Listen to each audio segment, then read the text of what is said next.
It's really difficult to measure franchise versus franchise, so I'm going to try to do that. It's madness without magnets. That's what this is. Tampa Bay and Ottawa play their 2000th game today, so I thought, what the heck? Let's go ahead and compare the two franchises head to head since they came into the league at the same time. Now, for people who just want the abridged version, yeah, Tampa's been the better player because they have a Stanley Cup to their name and Ottawa doesn't. But here's the funny part. We look at history, okay, and if you look at the two franchises, it would be natural to say, well, Tampa's been the better team. But their first season, Ottawa has 10 wins, 70 losses, 40 ties. Tampa Bay 23-54-7. Tampa Bay 1-0. Second season, Ottawa 14-61-9. Tampa 30-43-11. Tampa Bay 2-0. Now these are hollow victories because neither of them make the playoffs. Year 3, Ottawa 9-34-5. Tampa Bay 17-28-3 or 3-0. Year 4, Tampa's the first one to make the playoffs. 18-59-5 is the record of the Ottawa Senators. They're very, very, very slowly getting better at the speed of the iceberg and Titanic. Tampa Bay 38-32-12. They make it into round 1. They're 4-0. Year 5, something weird happens. Ottawa makes the playoffs. 31-36-15. They qualify for round 1. Tampa Bay 32-40-10. So very close in records, but they did not qualify. So now Tampa's 4-1. Ottawa has a win.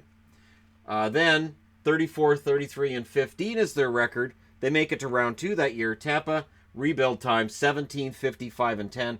Did not qualify. Tampa's 4-2.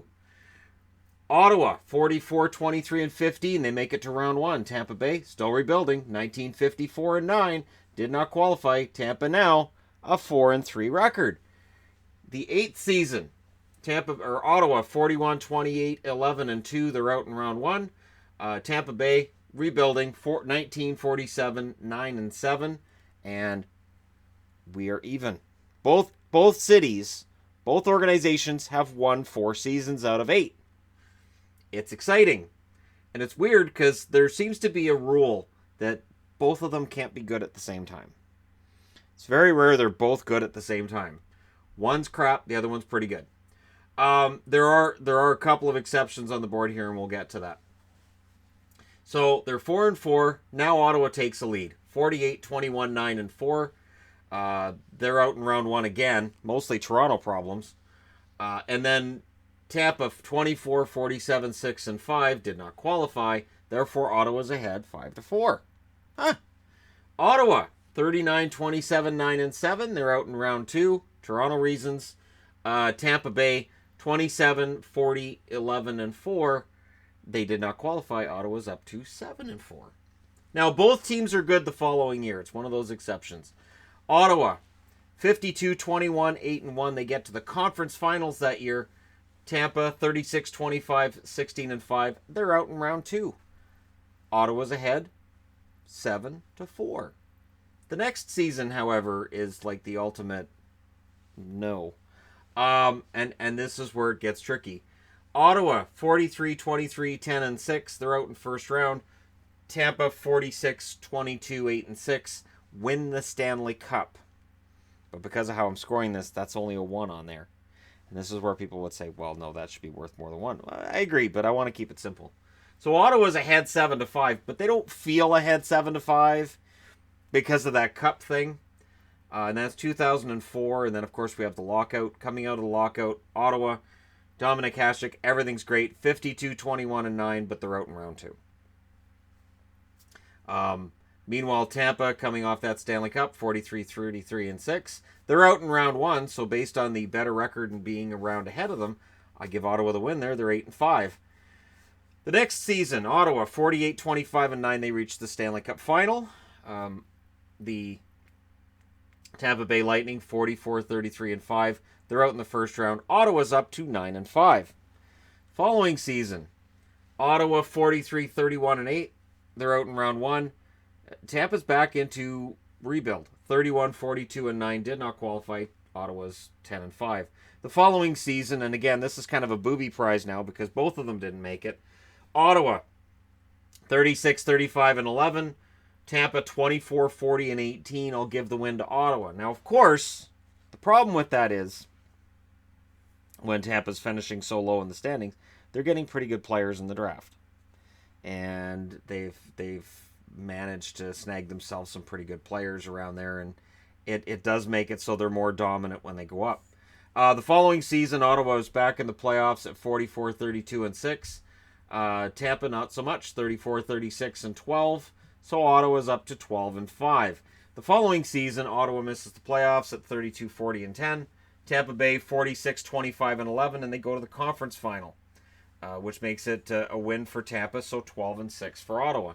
And again, Tampa's one of those teams that they miss the playoffs a lot, but when they make the playoffs, they go pretty far. The following season, well, it's a win for Ottawa. They're 41, 31, and 10. And for Tampa, they're 38, 36, and 8, and they missed the playoffs. So by virtue of making the playoffs, Ottawa's 13 and 6. 25, 17, and 6 is the Ottawa Senators' record, the year of the lockout shortened season. Tampa Bay, 18, 26, and 4, did not make it, obviously. And so Ottawa wins that to go to 14 and 6. The following season, Ottawa misses the playoffs because we're into this pattern. 37, 31, and 14. Tampa makes it that year, 46, 27, and 9. They're out in the first round, though, which is unusual. But I still give them the win, 14 and 7, Ottawa. The following season, Ottawa makes the playoffs, 43, 26, and 13. They're out in the first round. Tampa, 50, 24, and 18, and they reach the Stanley Cup final. That's 2015. So I give Tampa the win, 14 and 8. The following season, Ottawa misses the playoffs, 38, 35, and 9. Tampa 46, 31, and 5. They make the conference final again. So Ottawa 14 and 9. The following season, Ottawa 44, 28, and 10, and they make the conference final. Whereas Tampa 42, 30, and 10 barely missed the playoffs, but they missed. So Ottawa is now 15 and 9. And then this past season, Ottawa 28, 43, and 11. Did not qualify. Tampa 54, 23, and 5. And they made it to the conference final, which doesn't feel good for Tampa Bay fans. They made the conference final 3 times. The finals once out of the last 1, 2, 3, 4, 5, 6, 7, 8 seasons. But you're not going to see them celebrating. And yet, Ottawa has a 15 and 10 record. Now, how about against each other in their histories? Well, because of overtime losses, it's a baffling record. And it's baffling. Ottawa in Tampa Bay has a record of 25, 18, 2, and 5. Tampa Bay at home against Ottawa has a record of 23, 22, 2, and 3. I really hate the three-point games because they're both above 500 in Tampa. On the road, Tampa Bay struggles 17, 26, 0, and 5 in Ottawa. Ottawa at home 31, 16, 0, and 1 against the Tampa Bay Lightning in their history. Overall, Ottawa's 56, 34, 2, and 8 against Tampa. Tampa's 40, 48, 2, and 8 against Ottawa. So again, Ottawa is 22 games above 500 against Tampa. Tampa's 8 games below 500 against Ottawa. The longer timeline you look at the 3-point games, the more you realize it really is made to artificially inflate teams. So you think they're doing better than they are if they're below 500. And to really make it look like those teams with 100 points are fantastic when there's some flaws there.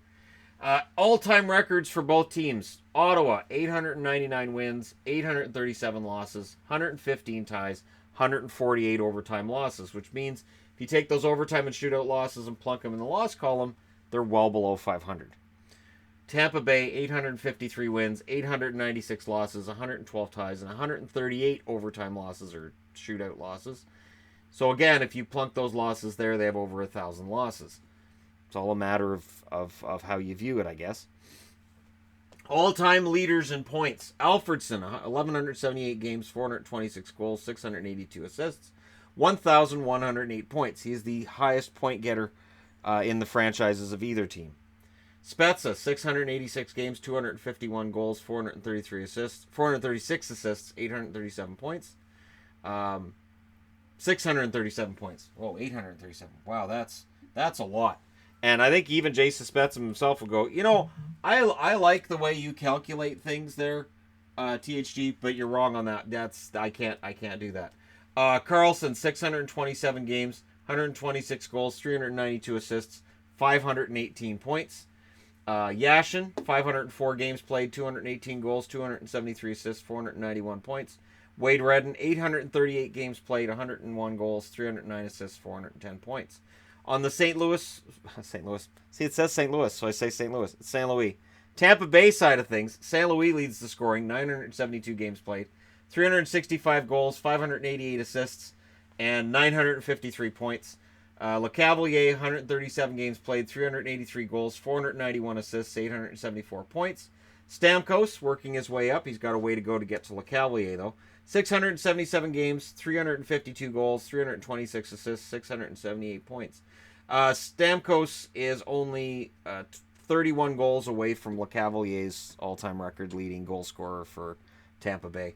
Richards, 552 games played, 150 goals, 339 assists, 489 points. Vinny Prospal, 468 games, 127 goals, 244 points, 244 assists, 471 points. And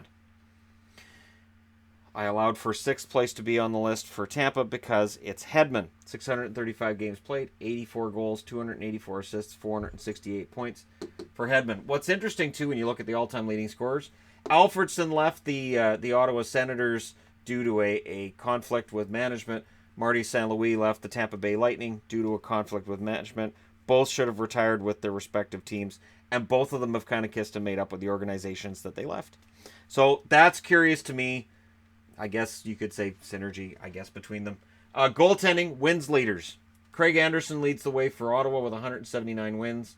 Lalime, 146. Tugnut, 72. Ray Emery, 71. And Damian Rhodes was 65 before he went to Atlanta and didn't get 65 wins for Atlanta. On the Tampa Bay side of things, Bishop, 131 wins. Vasilevsky, 92, so he's only 8 away from 100. Hudobin? No. Nuh-uh.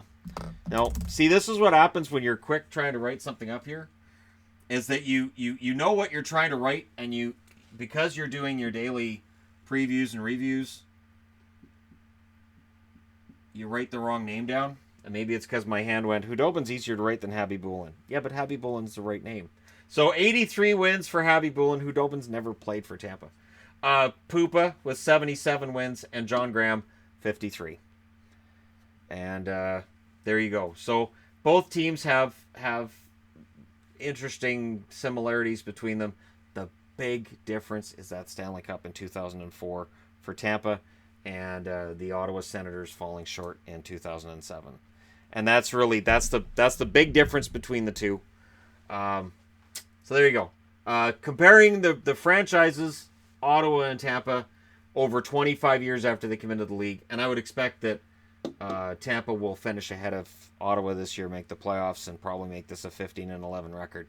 So if you're a Senators fan, if you compare season by season, Ottawa's been ahead of Tampa. Just don't look at cups.